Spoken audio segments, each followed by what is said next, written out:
All right, y'all already know what it is. Wisdom Seekers once again, and right now we about to get into paradox. What is a paradox? Because I've been understanding that when I read religious doctrine and stuff like that, it's a lot of paradoxes involved. And then when I examine life itself, I notice there are many paradoxes. All right, so you see this one quote that says, "A paradox is truth standing on her head to get attention." I like that. The reason why I like that, because it's saying that the truth is upside down. So that means that a lie is only an upside down truth. All right? That's what a paradox is. The opposite of what it's actually saying, or something like that. All right? So let's get into the definitions of what these people say it is, so we can just go from there. All right, they say a paradox is a seemingly absurd or self-contradictory statement or proposition, right? Is a seemingly absurd or self-contradictory statement. That don't mean it has to be absurd or self-contradictory. It seems to be absurd and self-contradictory. All right. It's that when investigated or explained may prove to be well-founded or true. All right. So it say just because it sounds crazy don't mean it's not true. That's what a paradox is.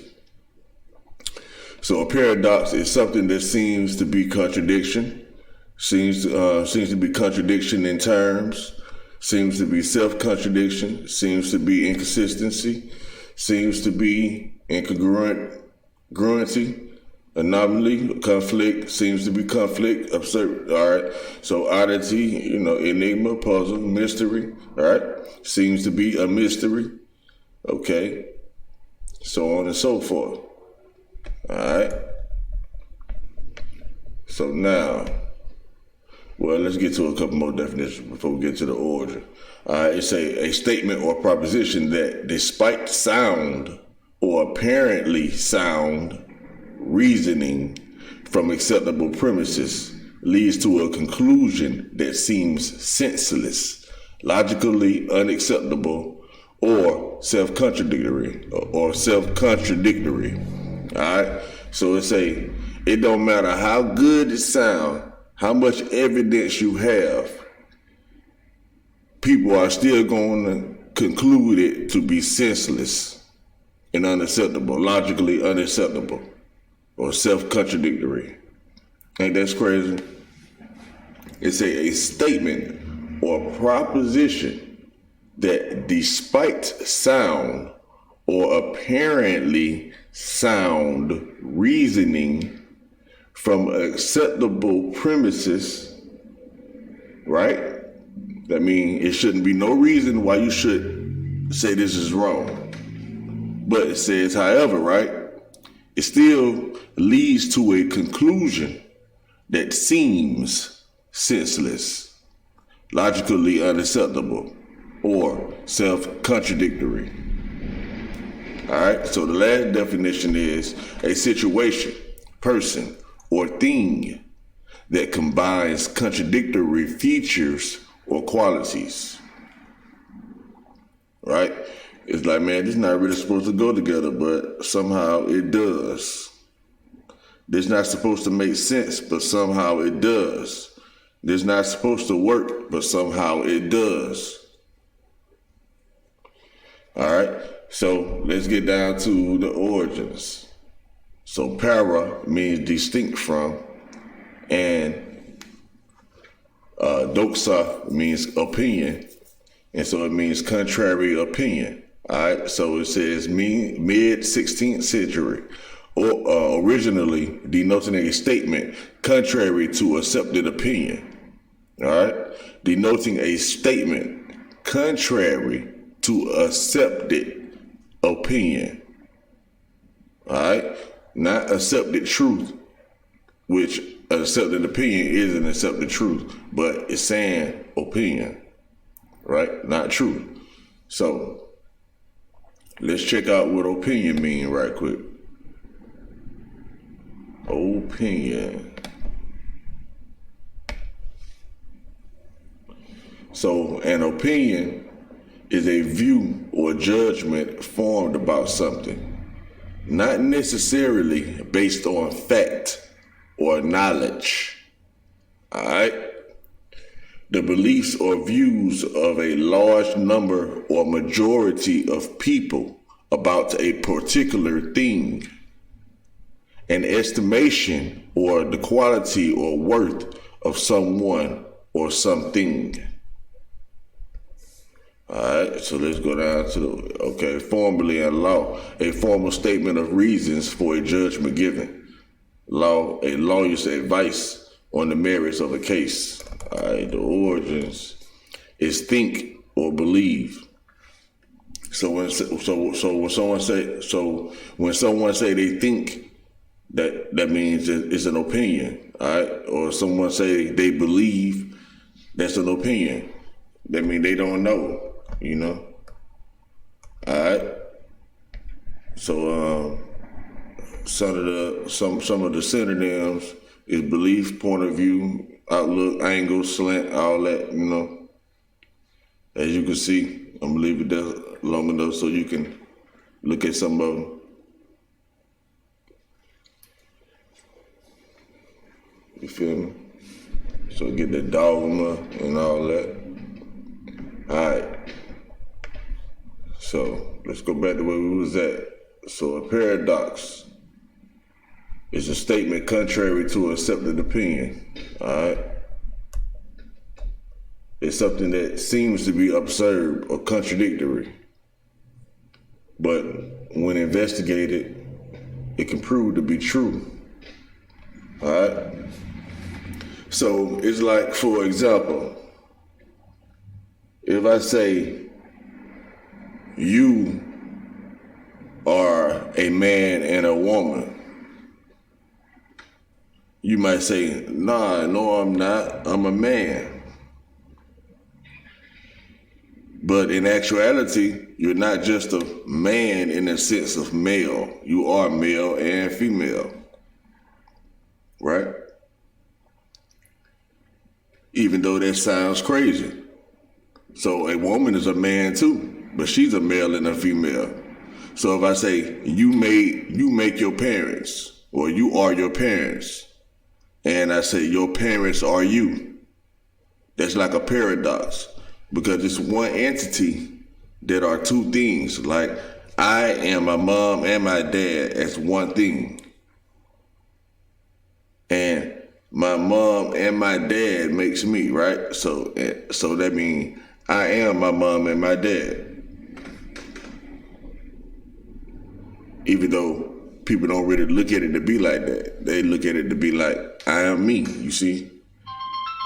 Which you are you do become you know what I'm saying? Once, you do become you know? But for the most part, you are your mom and your dad. So if you are a man, where did your mother go? Like if you consider yourself to be a man, it's like, nah, bro, I'm a man. I ain't no woman. So where did your mother go? You see? So it's like, where's my mother? If I'm a man, where is she? Is she my thoughts? Is she my, consciousness? Like, what is she? Where is she? So I think, well, I don't even want to say think. I want to say I know that a man is the outward expression, or a male is the outward expression of his dad, and an inner expression of his mother. And a woman or a female is an outward expression of her mother and an inner expression of her of her dad. You see? So when you look at things like that, it's like life is one big paradox.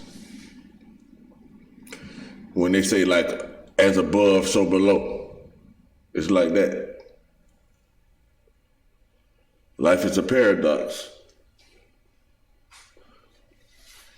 Like if you're standing in front of me and we're face to face, and I say, hold up your right arm, and I hold up my right arm, which one is actually right? Because to me, his right arm would be his left arm, and my right would be left to him, right? But in actuality, we both have up our right arm, have our right arm up, but it appears to be left arms from the opposite perspective. And therefore, when we shake hands, it shows this opposite perspective by forming a slant, an angle. So, therefore, it becomes an opinion when it boils down to right or left. So everything is relative to perspective. You see? And likewise, if we shake hands with our left and right at the same time, we form an X. Our arms will cross. But that's a video for another time. But I just wanted to explain the paradox aspect of things. And I want you to realize that most religious doctrine are paradoxes. So if you can view something one way, you must also view it another way. Like, you got to be able to stand in the other person's shoes, so to speak. Like, you can see your view on something. Now, observe the other person's point of view. You see?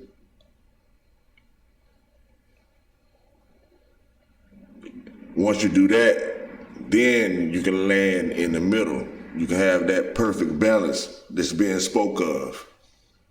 The balance, the clear vision. When you can see the right in the wrong and the wrong in the right.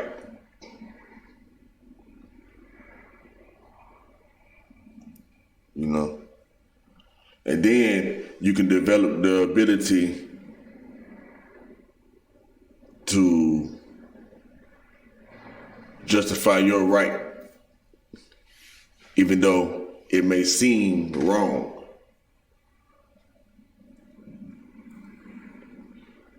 And watch out for the people that's making your right wrong, because they have the ability to make your right wrong. You see? And as a matter of fact, I want to pull up a scripture just to show y'all what's going on. It say, no man judge you what's right, or something like that. Let me see if it's gonna pull up for me.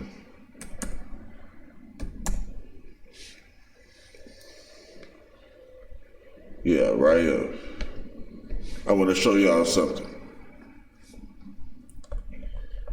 Okay, in Colossians chapter 2, verse 16, it say, let no man therefore judge you in meat or in drink or in respect of an holy day or of the new moon or of the Sabbath days, which are a shadow of things to come, but the body is of Christ.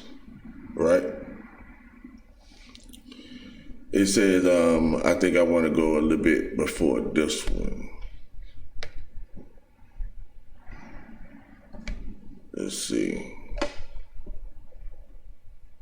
Let's go up to about 15 or something like that.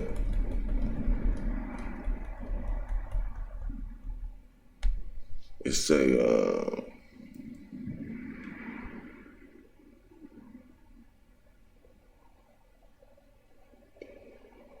let's see what it say. Say whatever you don't do in faith is a sin or something like that.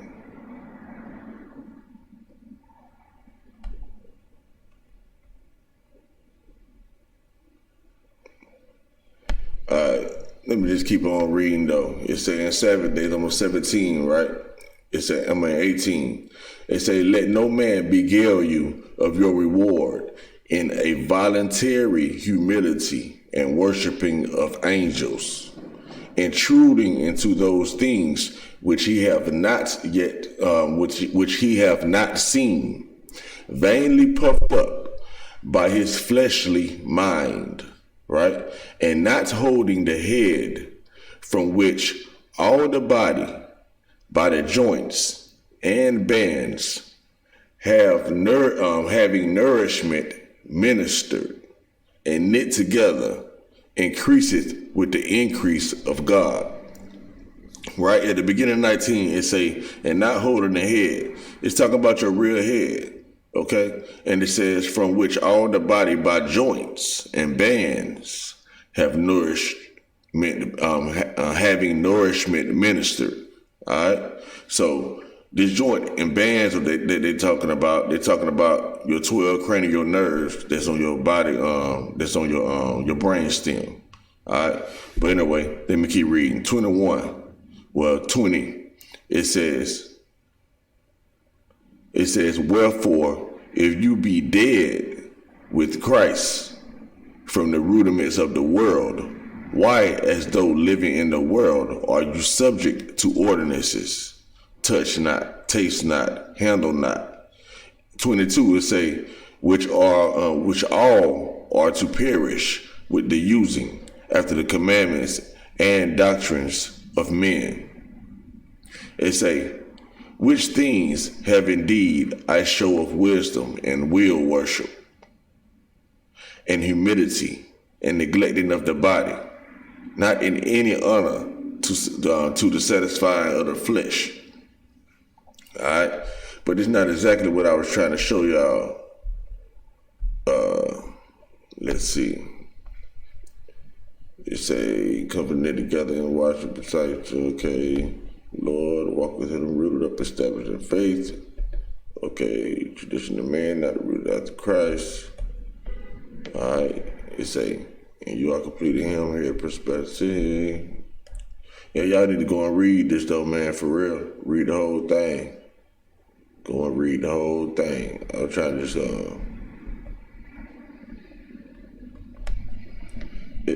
get to this specific scripture. There's one of them that say, whatever you say is a sin, you see? So that's what I'm trying to get to.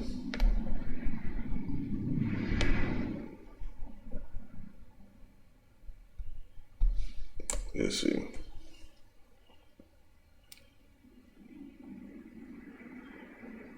Whatever gonna do when faith is a sin?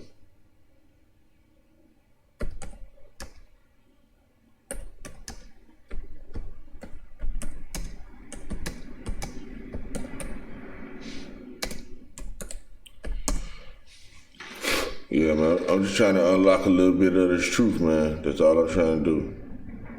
Unlock some of this truth. They say, and doubts whatever you eat, condemn yourself, because actually it's not. It might be this one. Romans. Go to King James. And it say, it say, do not judge your brother. You know, these just the titles that they put on.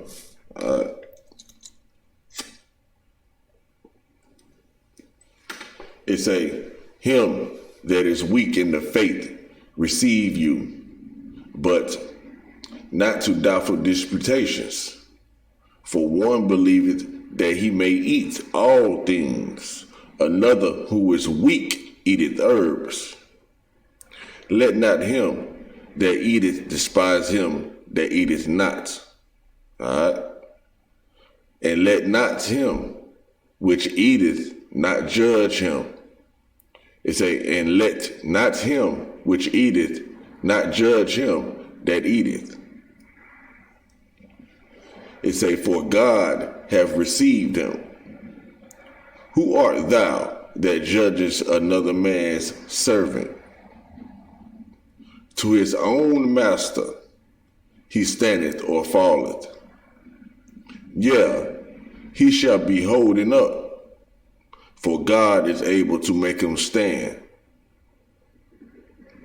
First of all, that's heavy. I don't know how many of y'all actually read the Bible before, but if you read the Bible, man, you will see so many jewels until it's ridiculous. So right here, it's saying, you know, people like to discriminate. People in the church, you know, they like to judge folks and act like they holier than thou and talk down on the next man and all that, but they Bible ain't telling them to do that. Right here, it's clear as day. It say, don't let no man judge you in what you do. You see? And they say, don't get into doubtful disputations about nothing either. It say, if you believe you can do anything, do all things, don't be mad at the man who is weak, right? That just eat herbs. So first of all, let you know, they ain't judging you, but they damn sure calling you weak. If you confound it, right, to certain things. So let's get on down to 5. It say, one man esteemeth one day above another, another esteemeth every day alike. It say, let every man be fully persuaded in his own mind, right? One man esteemeth one day above another, another esteemeth every day alike. Let every man be fully persuaded in his own mind. It say, he that regardeth the day regardeth it unto the Lord, and he that regardeth not the day to the Lord, he doeth not regard it. So whether you regard the day or you do regard the day, it's still to the Lord is what it's saying, right? It's that he that eateth to the Lord, for he giveth God thanks. And he that eateth not to the Lord, he eateth not, and giveth God thanks. For none of us liveth to himself, and no man dieth to himself. Now understand that. It say, no man live to himself. So for everybody saying, this is my life, I can do what I want to do, and all that, you ain't never living your own life. You don't exist. So when I say things like I don't exist, that's what I mean. Because it's clear right here. It says, for none of us liveth to himself. Because the consciousness is all there is, man. The subconscious, that's all it is. The word of God. And we just matter put together, just operating as servants. But I guess it'll take a couple of levels up to reach that conclusion. But anyway, it say, and no man dieth to himself. Now in 8, it say, for whether we live unto the Lord, and whether we die unto the Lord. Whether we live, therefore, or die, we are the Lord's. For to this end Christ both died and rose and revived, that he might be Lord both of the living, of the dead and living. All right? So when we're talking about Christ, we're not talking about this white man that was supposedly nailed to the cross and all that according to the stories, right? It's all metaphysical and paradoxical. And I'm not going to get too deep into it, but just to make a long story short, we died and rose and was revived during the birth process, like the pregnancy of our mother. We are living and dead at the same time, like right now as we speak. The only reason why our body is animated is because of the spirit that's in us. Without the spirit in us, without the life force in us, our body is dead as a doorknob. So in actuality, it's dead. Okay? Just to make a long story short, think about it. You catch it, you don't. Period. All right? But that's what's really going on. We're not talking about no real death and living the way it may have seemed. It's a paradox. All right? So what I said may be a little paradoxical. You might be like, hold up, wait a minute. I think I see where you're going with it, but I don't know. That's the paradox. All right? So 9:10, it say, but why doest thou judge your brother? Or why do thou set at naught your brother? For we shall all stand before the judgment seat of Christ. Now, understanding what judgment is and understanding what they were saying before this, they was talking about whatever you think you can do, you can do. You know what I'm saying? You can't let no man judge you for what you believe is right or wrong. All right? Everything is of your opinion. Like I might say it's right, you might say it's left. Who is right, who is wrong? You see, when I tell you to hold up your right hand and I see you holding up your left hand, you may as well say because it's on the left side, right? I said, nah, man, your other hand. You see?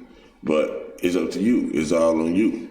And so when it say the judgment, say we all shall stand before the judgment seat of Christ. All right? Understanding that judgment means like the reason to think, to use your common senses. We all have to think about what we should do, what's in our best interest, so to speak, is what it's saying. All right? It say, for it is written, as I live, said the Lord, every knee shall bow to me, and every tongue shall confess to God. And that's what we do all the time. Every knee bows to God. Bows to the Lord. Every tongue confess to God, whether we know it or not. You see what I'm saying? It is what it is. It say, so then every one of us shall give account of himself to God. Okay? But let's see.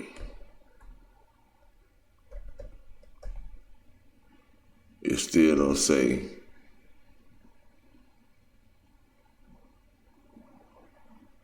what I was looking for though. But yeah, that's Romans. You know what I mean? So go through that. Check that out.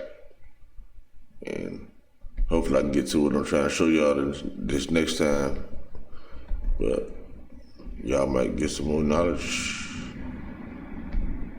If not,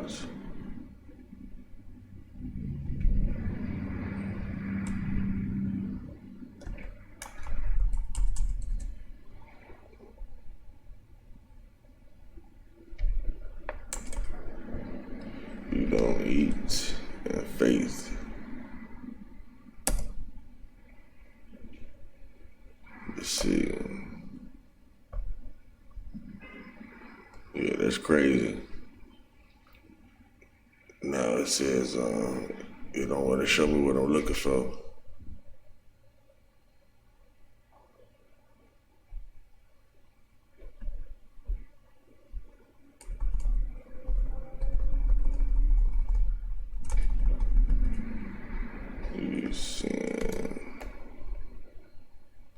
But yeah, my main point is already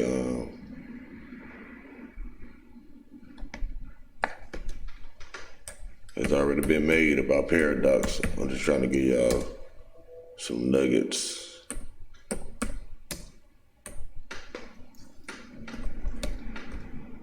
Fruit.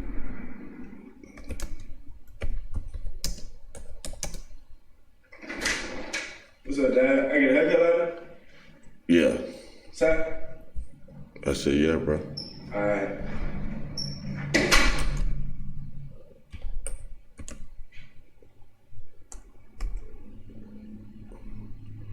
Let's see. He had perfect timing too, because pretty much finished anyway. And it still don't look like I'm finding the scripture. But for the ones that's well versed, y'all know what I'm talking about. Y'all saw that scripture before. The one that say, it said whatever hold on, it say, he does not eat from faith. Whatever is not from faith is sin.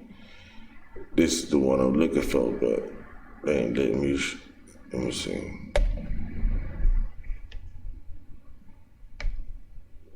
Yeah, I think that's it. Let me go back, see that's what it was. Let's see. I ain't look at the exact scripture. That's what I should have did. Then I would have known. It's 14:23. Go down to 23. See, 23 is say for the last one. All right. Yeah, let me start from 22, and then we can close this out. You know, go cut my son's hair right quick, because I'm finishing away. It say, has thou faith? Has it to thyself before God? It say, have your faith, have it to yourself before God, right? So, like we was explaining earlier about God being in you and all that kind of stuff, you will get it, man. So go back and read from the top and really get what it's saying. So it say, happy is he that condemneth not himself in that thing which he alloweth.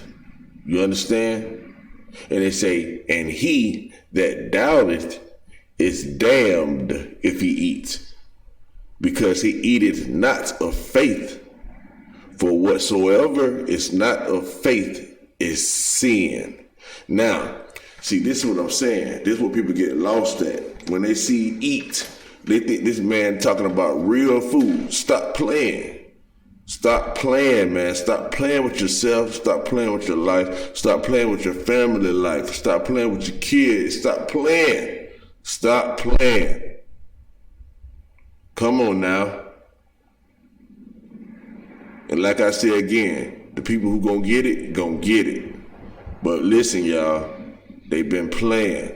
They gotta stop playing. We gotta take this thing serious. Understand that, hey, it's been a paradox. We didn't get it, but now we do. So let's move forward, type thing. You see what I'm saying? But we gotta quit playing, man. Y'all see what this thing said? It say, and he that doubted is damned if he eat, because he eateth not of faith. For whatsoever is not of faith is sin. Okay? And 22, what it say? It say, has thou faith? That was a question. Like, do you have this kind of faith? He said, do you have faith? Okay, yeah, you got faith. You believe in something. You know what you all about? It say, then have it to yourself before God. Why? Because happy is he that condemneth not himself in that thing which he alloweth. All right? And he that doubteth is damned if he eats, because he eateth not of faith. For so whatever is not of faith is sin. So that's the true understanding of what sin is. Sin is whatever you don't do with all your heart, for the most part. Whatever you don't do with conviction, knowing that you're right about what you're doing. Even if you're wrong, right? Because it's all a paradox. It's all a matter of opinion. What's right to me might be wrong to you. What's wrong to you might be right to me. So this whole thing is telling you, you can't tell nobody what's right to them or what's wrong. You see what I'm saying? What it is to them is what it is to them. What it is to you is what it is to you. And if they agree with you, that's still what it is to them. But whatever it is, you can't doubt. You see what I'm saying? Don't doubt it. So, it's been another one for y'all, man. Y'all stay up and be cool. Do your thing in faith. Don't let nobody cause you to sin. Peace.